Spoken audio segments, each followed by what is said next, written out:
Hello बच्चों, good morning, good afternoon, good evening and good night. जैसा कि हम सारे क्लास में आपके लिए बोलते हैं, आपके देखने के समय के अनुसार बोलते हैं, तो चलिए कुछ बीच में गैप हुआ उसके लिए सॉरी।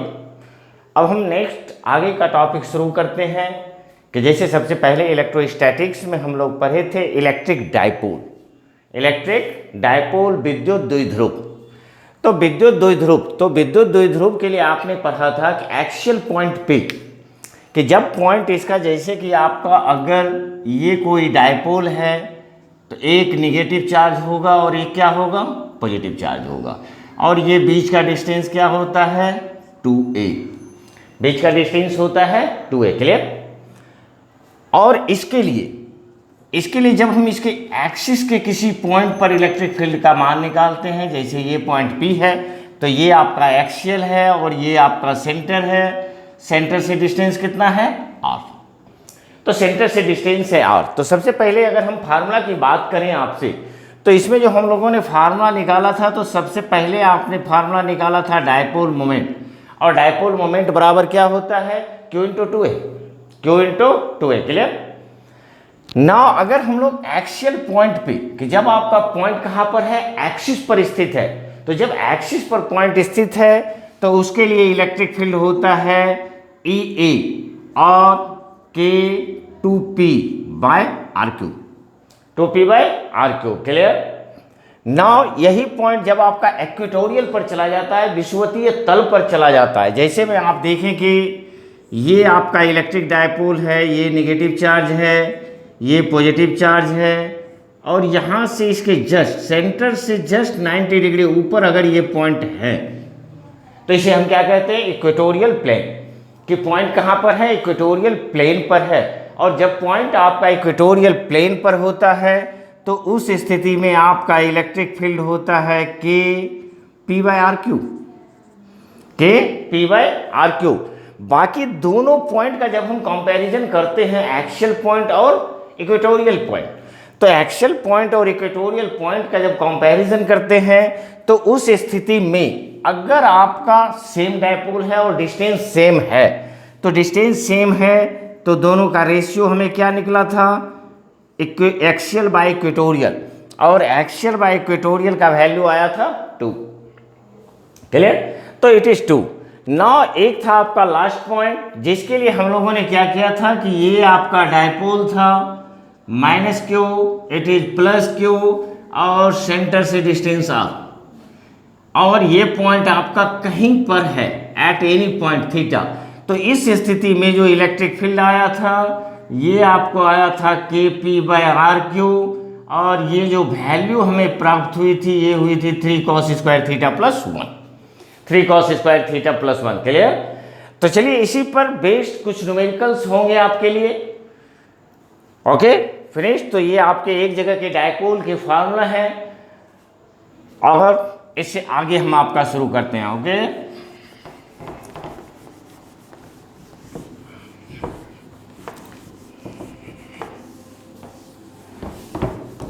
चलिए तो सबसे पहला सिंपल प्रॉब्लम आपके पास लेके आते हैं। जैसे कहता है आपको two charges ±5 microcoulomb each, ±5 microcoulomb are placed at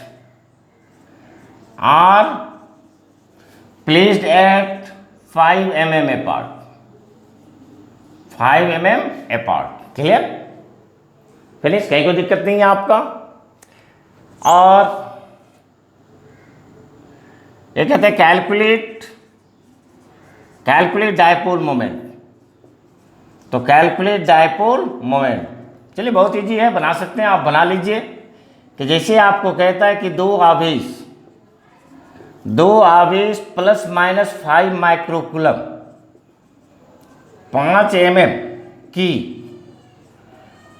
mm की दूरी पर स्थित हैं, 5 mm की दूरी पर स्थित हैं। निकालना क्या है, तो द्विध्रुव आघूर्ण ज्ञात करें। द्विध्रुव आघूर्ण ज्ञात करें कि क्या द्विध्रुव आघूर्ण होगा। और जैसे आप पहले क्वेश्चन बनाए हुए हैं उसी तरीके से इसे भी बनाना है। सबसे पहले हमें क्या करना है कि जो डाटा हमें दिया हुआ है उस डाटा को लिखेंगे और फिर जो निकालना है उसका फार्मूला लिखेंगे, प्रॉब्लम आपका सॉल्व हो जाएगा। जैसे आप अगर यहाँ पर क्वेश्चन पढ़ें तो कहता है 2 चार्जेस +-5 माइक्रोकूलम, इसका मतलब +-5 into 10⁻⁻6 coulomb. Clear. Now 2a equal to दिया हुआ है आपको 5 mm। क्लियर। और mm को हमें क्या करना पड़ेगा, मीटर में कन्वर्ट करना पड़ेगा। और जब आप इसे मीटर में कन्वर्ट करेंगे तो ये हो गया this is 10⁻³ metre. Clear. Now आपको निकालना है dipole moment P equal to क्या होता है Q इंटू 2a। तो ये Q हो गया आपका 5 इंटू 10⁻⁻6, अगेन 5 इंटू 10⁻⁻3, और ये आपका हो जाएगा 25 into 10⁻⁻9 coulomb metre, 9 coulomb metre. Clear. तो इस तरीके से आप इस क्वेश्चन को बना सकते हैं। क्लियर, समझ गए होंगे। फिनिश्ड। नाउ चलिए हम लोग एनसीईआरटी का ये क्वेश्चंस देखते हैं। नेक्स्ट की एनसीईआरटी का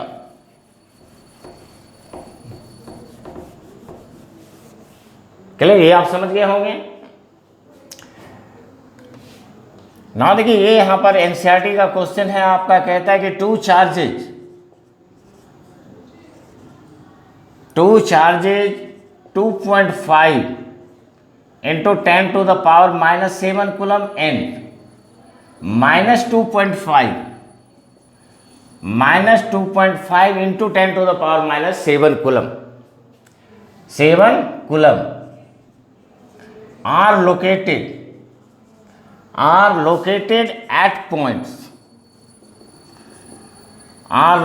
at points M, और M का कोऑर्डिनेट हमें दिया हुआ है it is 0 0 15 centimetre and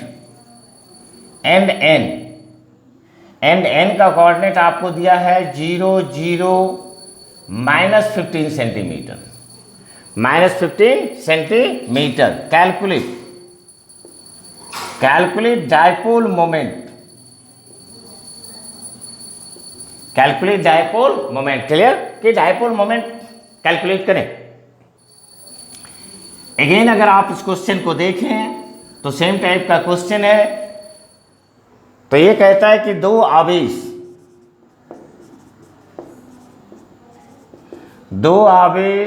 2.5 into 10⁻⁻7 coulomb और -2.5 इंटू 10⁻⁻7 कूलम, दो बिंदु M आपको दिया हुआ है 0 0 15 सेंटीमीटर और N दिया है 0 0 -15 सेंटीमीटर पर स्थित हैं। द्विध्रुव आघूर्ण ज्ञात करें। तो ये आपका होगा द्विध्रुव आघूर्ण। क्लियर, द्विध्रुव आघूर्ण ज्ञात करें। अगेन सेम है, लेकिन अंतर यहां क्या है? अंतर आपका ये किया है कि ये जो दोनों चार्ज और दोनों पॉइंट दिए हैं तो ये पॉइंट आपको कोऑर्डिनेट के रूप में दे दिया। और ऐसा आप जानते होंगे कि पहले भी आप लोग लिखते हैं, जैसे बोलता था कि नहीं P34, इसका मतलब क्या होता है? P एक बिंदु है जिसका x एक्सिस पर डिस्टेंस 3 मीटर है और y एक्सिस पर डिस्टेंस कितना है? 4 मीटर है। अगर आप एक और मिला दें कि दिस इज 5, इसका मतलब क्या हुआ कि z एक्सिस पर कितना है? तो z एक्सिस पर 5 है। तो इसी तरीके से आपको दिया हुआ है। और अगर आप गौर से देखें तो यहाँ पर m 0 0 15 है और n 0 0 -15 है। इसका मतलब ये हुआ कि x और y एक्सिस पे दोनों पॉइंट 0 है। तो चलिए हम लोग इस तरीके से इस फिगर को ड्रॉ कर देते हैं और इसे ही इसको हम z एक्सिस ले लेते हैं कि ये आपका कौन सा एक्सिस है? z एक्सिस है। चलिए ये x है और बीच वाला जो हुआ y हुआ। ये आपका सेंटर पॉइंट है।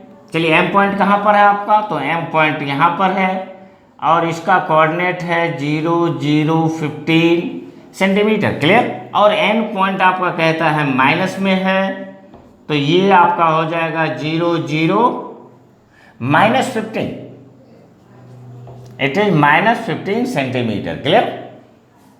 और दोनों जगह चार्ज आपको पता है, तो चार्ज का मैग्नीट्यूड तो इक्वल ही है, तो ये आपको Q का वैल्यू दिया हुआ है -+2.5 इंटू 10⁻⁻7 कूलम।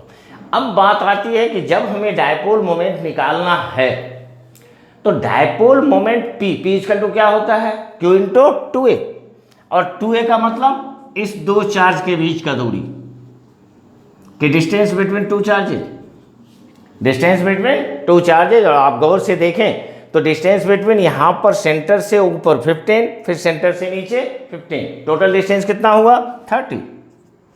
तो ये हो गया 2a और ये आपको निकल गया 30 सेंटीमीटर, जिसे आप ये भी लिख सकते हैं 0.3 मीटर ना। अब कोई दिक्कत नहीं है। P इक्वल टू क्या हो जाएगा, तो P इक्वल टू हो जाएगा Q इंटू 2a, और Q इंटू 2a, Q का value 2.5 into 10⁻⁻7 into 0.3 metre, 0.3 metre. Clear. तो चलिए ये आपका हो गया कूलम, ये हो गया मीटर, और इसको अगर आप मल्टीप्लाई कर दें तो 2.5 इंटू 0.3 कितना होगा, कि it is equal to 0.75 into 10⁻⁻7 coulomb metre, coulomb metre. Clear.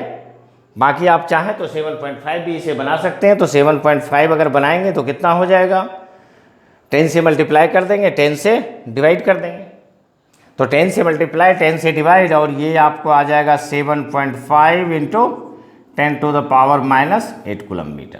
Clear. तो इस तरीके से ये भी क्वेश्चन आपका सॉल्व हो जाता है। तो किसी भी प्रॉब्लम में मैक्सिमम प्रोबेबिलिटी इस बात की होती है कि अगर आप थ्योरी पता है और अगर उसका एप्लीकेशन पता है, फार्मूला पता है, तो क्वेश्चन आपसे बनता है, क्वेश्चन आपसे बनता है। क्लियर ना। चलिए इसके बाद हम नेक्स्ट क्वेश्चंस आपको फिर एनसीईआरटी का दिखाते हैं कि एनसीईआरटी का क्वेश्चन क्या कहता है। क्लियर। ये क्वेश्चन भी आपका complete.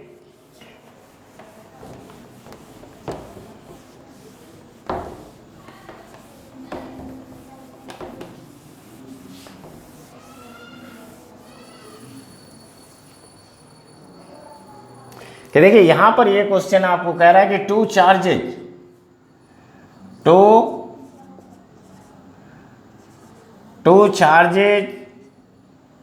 ±10 microcoulomb are placed 5 mm apart. Clear. Calculate electric field. Calculate electric field at point M and N. M and N. Clear? तो इसका मतलब हुआ कि दो आवेश ±10 माइक्रोकूलम 5 mm की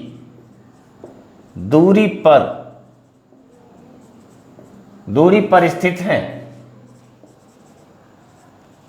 विद्युत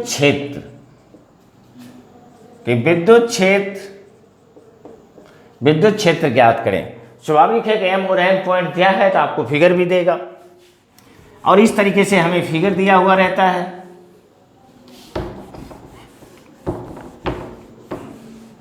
क्लियर। यहां पर हो जाएगा आपका एम और एन बिंदु पर विद्युत क्षेत्र ज्ञात करें। जैसे आप देखें यहां पर आपको फिगर दिया हुआ है, तो ये आपका -Q है और ये आपका +Q है, और यहाँ पर क्या डाटा दिया है आपको, ±Q इज इक्वल टू 10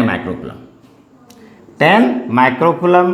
और अगर 2A का बात करें तो 2A कितना आपका 5 mm ये आपका हो जाएगा 10 into 10 to the power minus 6 coulomb, और ये आपका होगा 5 into 10 to the power minus 3 coulomb. Clear, metre में बना दिए ना। यहाँ पर ये आपको इस तरीके से डिस्टेंस दिया हुआ है, और ये पॉइंट आपको लिखा हुआ है M, और यहाँ से इस सेंटर से आपको R इजकल टू दिया हुआ है 50 सेंटीमीटर। 50 सेंटीमीटर, 50 सेंटीमीटर का मतलब 0.5 मीटर, 0.5 मीटर। क्लियर। और दूसरा पॉइंट आपको इसके ऊपर जस्ट बनाया है, ये पॉइंट है आपका N, लेकिन इस R को सेम छोड़ दिया है। R कितना है आपका 50 सेंटीमीटर। क्लियर। नाउ अब अगर आप गौर से देखें तो इस फिगर को देखने से पता चलता है कि M पॉइंट कहाँ पर है, एक्सियल पर है। M पॉइंट कहाँ पर है, एक्सियल पर है, और N पॉइंट कहाँ पर है, इक्वेटोरियल पर है। R भी सेम है। चलिए सबसे पहले अगर हम एक्सियल पर इलेक्ट्रिक फील्ड का बात करें तो इलेक्ट्रिक फील्ड का फार्मूला क्या होता है, K2P/RQ। अगेन आपको P चाहिए, डायपोल मोमेंट चाहिए, तो डायपोल मोमेंट P बराबर क्या हो जाएगा आपका, it is Q into 2A, Q into 2A। और Q का वैल्यू आपको दिया हुआ है 10 into 10 to the power minus 6, and 2A का वैल्यू आपको दिया हुआ है 5 into 10 to the power minus 3। Clear. अगर हम इसे मल्टीप्लाई करें तो ये आपका होगा 50 into 10 to the power minus 9 coulomb metre. Clear, finish. और अगर इसे आप 5 करें तो ये आपका हो जाएगा 5 into 10 to the power minus 8 coulomb metre. तो चलिए हमने इसका वैल्यू निकाल लिया। क्लियर। ना देखें, अब सबसे पहला पॉइंट हम सॉल्व करते हैं, और ये हम लोग कहाँ निकालेंगे, तो एट पॉइंट M। जब आप M पॉइंट पर इलेक्ट्रिक फील्ड निकालेंगे तो इलेक्ट्रिक फील्ड का वैल्यू क्या होता है, पॉइंट कहाँ पर है, एक्सियल पर है। तो जब आप एक्सियल पे इलेक्ट्रिक फील्ड निकालेंगे तो ये आपका हो जाएगा E एक्सियल K2P/RQ। चलिए सबका वैल्यू रख देते हैं। K का वैल्यू कितना होता है आपको याद होगा, तो ये आपका होता है 9 into 10 to the power 9, 8 P का value 5 into 10 to the power minus 8। तो ये आपको निकल गया 5 into 10 to the power minus 8/RQ। R का वैल्यू कितना दिया हुआ है, 0.5 मीटर। तो 0.5 इंटू 0.5 इंटू 0.5। चलिए अगर इस तीनों पॉइंट को हम हटा दें, तो तीनों पॉइंट को हटाएंगे तो यहाँ पर क्या होगा, 10 टू द पावर 3 से मल्टीप्लाई हो जाएगा। चलिए सॉल्व कर दीजिए। ये 5 और 5 तो आपका डायरेक्ट कैंसिल हुआ। क्लियर। और यहाँ से अगर आप देखें तो 9 2 18/25 इंटू कितना बच रहा है आपके पास, गौर से ध्यान दें, 9 और प्लस 3 कितना हो गया 12, 12 माइनस 8, 12 माइनस 8 कितना बच रहा है 4। तो इस इज इक्वल टू 4 और unit Newton per coulomb. Clear. Again अगर आप चाहें तो इसे ये बना सकते हैं 180/25, इधर कितना बच जाएगा आपका 10 टू द पावर 3। चलिए इसको डिवाइड करें आप 7, तो 7 में आपका हो गया 175, बचा 5.2, तो 7.2 into 10 to the power 3 newton per coulomb. Now एक चीज हम लोग जानते हैं कि अगर आपका चार्ज और डिस्टेंस दोनों सेम हो तो फिर हम लोग एक्सियल बाय इक्वेटोरियल का फार्मूला लगा सकते हैं, और K/P/RQ लगा सकते हैं। तो यहां पर डायरेक्ट हम लोग क्या करेंगे दूसरे पॉइंट के लिए कि एट पॉइंट N, कि जब आप N पॉइंट पे कैलकुलेट करेंगे, तो N पॉइंट पे जब हम कैलकुलेट करेंगे तो क्या कर सकते हैं, तो यहां पर डायरेक्ट हम लोग ले सकते हैं कि E axial by equatorial equal to होता है 2, इट इज इक्वल टू होता है 2। तो हमें इक्वेटोरियल पर निकालना है, तो ये इक्वेटोरियल बराबर क्या हो जाएगा एक्सियल/2। एक्सियल पर कितना निकला, तो 7.2 इंटू 10 टू द पावर 3/2, और ये आपका हो जाएगा 3.6 इंटू 10⁻³ न्यूटन पर कूलम। बाकी आप चाहें तो इस फार्मूला का भी यूज हम कर सकते हैं कि ई इक्वेटोरियल बराबर क्या होता है, के P/R⁴। तो इस फार्मूला का भी यूज करके हम इसे सॉल्व कर सकते हैं। बाकी हम लोग इसलिए नहीं करते क्योंकि इसमें जब सॉल्यूशन हमने कर लिया तो फिर इतना कैलकुलेशन हम क्यों करें, कि direct 3.6 into 10⁻³ Newton per coulomb पे इसे कैलकुलेट कर देते हैं, इसे कैलकुलेट कर देते हैं। क्लियर? तो ये थे आपके एक्सियल और इक्वेटोरियल के क्वेश्चन। चलिए इस क्वेश्चन को आप बनाएं, अच्छी तरीके से देखें, समझें और बनाने की कोशिश करें। चलिए नेक्स्ट क्वेश्चन की तरफ बढ़ते हैं हम लोग।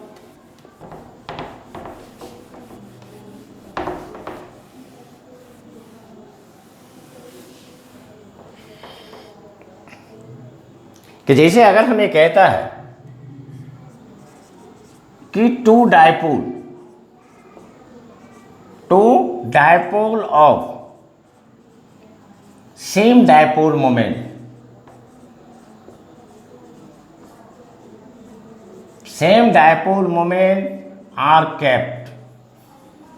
are kept as shown in figure।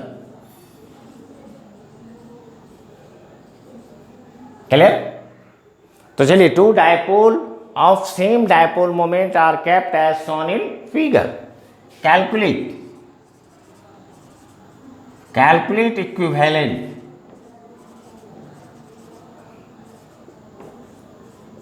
Calculate equivalent dipole moment.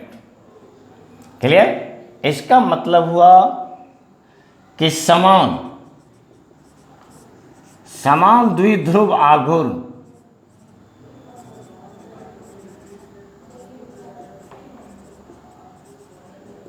का दो विद्युत द्विध्रुव या दो द्विध्रुव दिए गए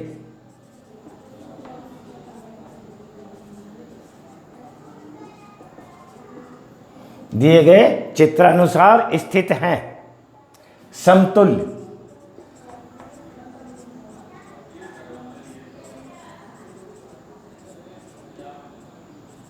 कि समतुल्य द्विध्रुव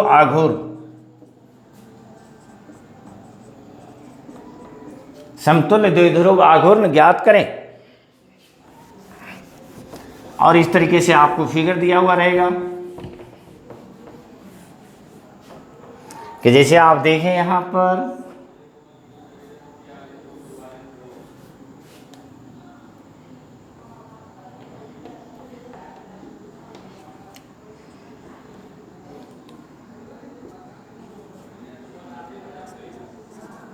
-q + q -q + q, और ये यहाँ पर कट कर रहा है और दोनों के बीच का एंगल आपको दिया हुआ है।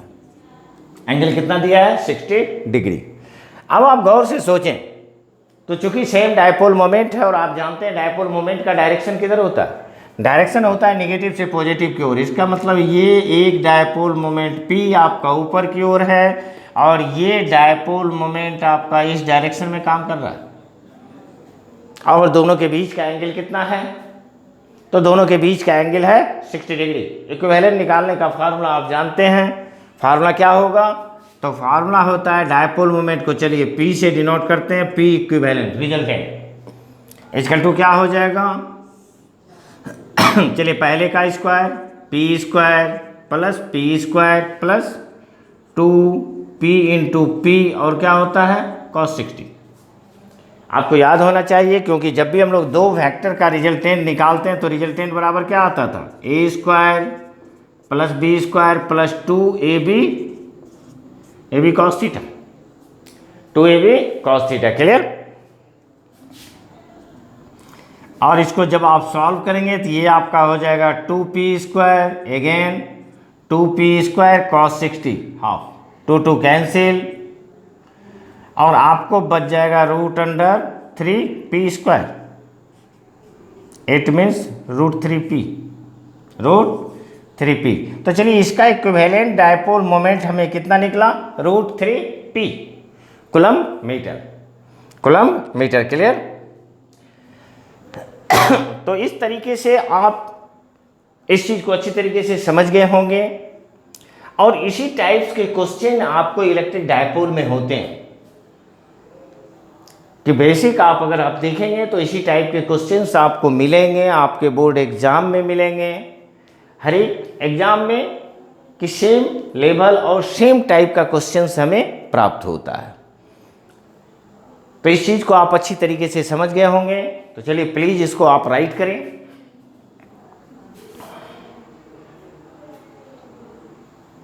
क्लियर? कंप्लीट?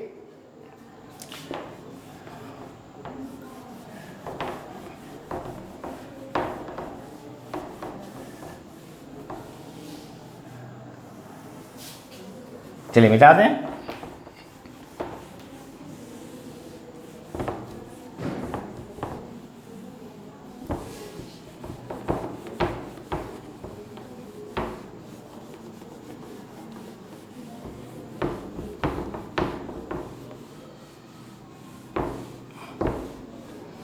चलिए ओके। तो हम लोग अब थोड़ा नेक्स्ट मतलब आगे की क्लास का देखते हैं कि हम लोग उसमें क्या सीखेंगे। तो चलिए इलेक्ट्रिक डायपोल अपना लास्ट हो चुका है, तो इलेक्ट्रिक डायपोल कंप्लीट हुआ और इसके बाद आता है कि जब हम किसी डायपोल को, कि जैसे आप देखें यहाँ पर कि ये आपका कोई इलेक्ट्रिक फील्ड है, क्लियर, और इस इलेक्ट्रिक फील्ड में इस तरीके से हम लोग डायपोल को रख दिए, तो ये माइनस क्यू है, ये प्लस क्यू है, और यहाँ पर अगर इसके डायपोल मोमेंट का डायरेक्शन सोचें तो इस प्रकार होगा और इलेक्ट्रिक फील्ड का डायरेक्शन इस तरीके से होगा। क्लियर? आप जानते हैं कि जब किसी चार्ज को हम इलेक्ट्रिक फील्ड में रखते हैं तो फोर्स लगता है।